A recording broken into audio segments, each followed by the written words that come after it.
Hello guys, I am OG, back with another Etheria restart. This time I want to talk about Hoyan and how to build her correctly. Not so endgame yet, but yeah, this is easy and simple, but it's really good. So before we do that, let's read Hoyan's ability. The first one is deals 2 instant of 110% damage to a single enemy and each time have 15% chance to inflict the wound, which is cannot be healed. And then at level 5, the wound duration is 2 turn and the chance is 25%. So you hit 2 times with 25% chance each to inflict wound and the last for 2 turns. So this is really useful against enemy that have a lot of healings. The second one is disillusion. So when Hoyan is about to die, she applies a soul ward, which is a buff that let her stay alive for 1 HP for 1 turn. And this effect has 6 turn cooldown. After that, she will attack enemy that make her almost die. And when she kill the enemy, she will revive your allies, and the HP is equal to the amount that she reduced from the defeated enemy. So when she kills the enemy, she deals that much damage, she will revive her allies with that much HP. And then each time this passive is fully triggered, or after casting execution right or reviving ally, Hoyan will gain 1 stack of fleeting glance. So fleeting glance is increased attack by 10% and cannot be dispelled. This can stack 3 times, but at max level, each stack is 40%. So this skill is really important. You want to max this skill as soon as possible. So this is the number 1 skill that you want to get at least to 40%. This one is okay. The level 5 is fine. You can stop at level 4 to get, because 10% to 40% is huge different. That's like 4 times different. So Hoyan without this skill level 3 is kinda useless in my opinion, because the huge difference of the attack stacks.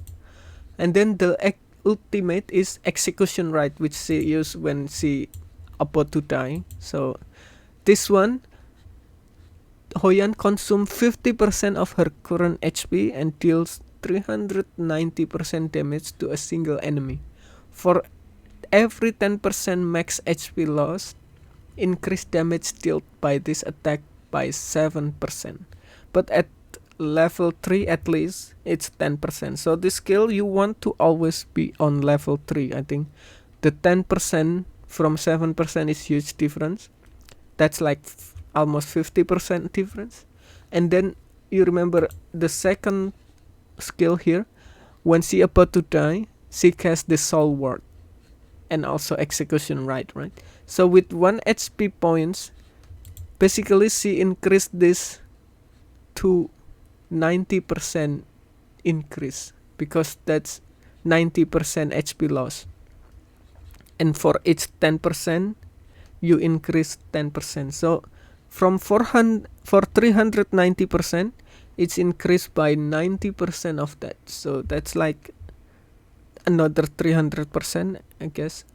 So that's huge difference, right? That's why she hits so hard when she is about to die.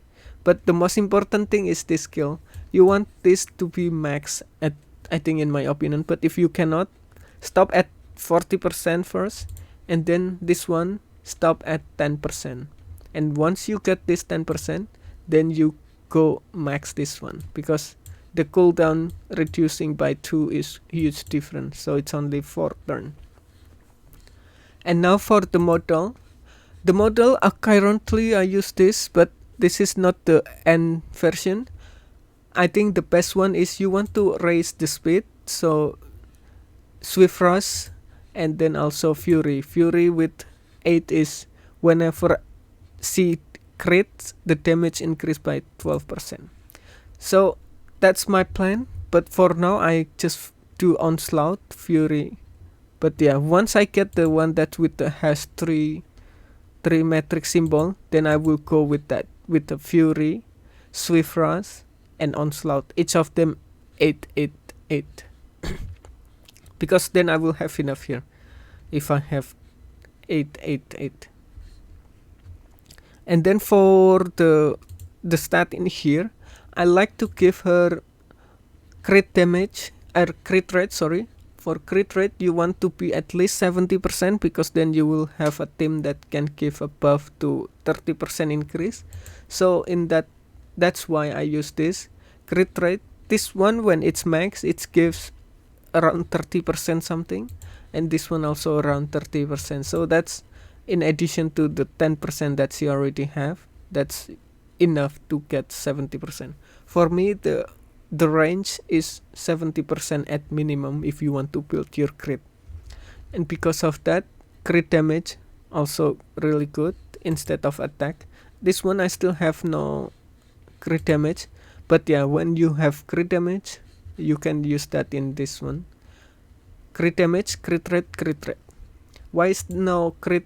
Oh, I don't use attack because on her passive, this one, she already have 120% attack from herself, right? So you don't really want too much of attack percent at this point because it become lower and lower the bonus you get. So it's better to maximize the stat that you still have low, which is in this case is crit rate and also crit damage. Crit damage to get 200% would be good, I think. So when she deals critical on here, it's also hit double and double from, because her HP is so low, so plus 90%, and then doubling that. So that's really useful. And then for the shell, I like the White Fang because after the owner tag action, she will follow up on the main target to deal 2 hits of 100% damage. On the critical hit, increase the owner crit damage by 5%. So when stack to 10, it's 50% crit damage. That's one of the reason why I was talking about 200% crit damage. So from this shell, you can easily get 200% crit damage. So it's important to make her always crit. You can easily crit with another unit that can give you buff. And this one I focus on Fury and Swift Rush, so you can put your Fury and Swift Rush in here, right? Swift Rush is the speed. You want to have at least this one, speed plus 20%.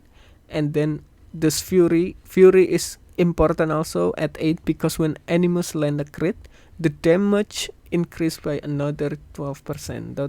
That 12% is really good because it's not a crit damage 12%, but it's just regular damage 12%.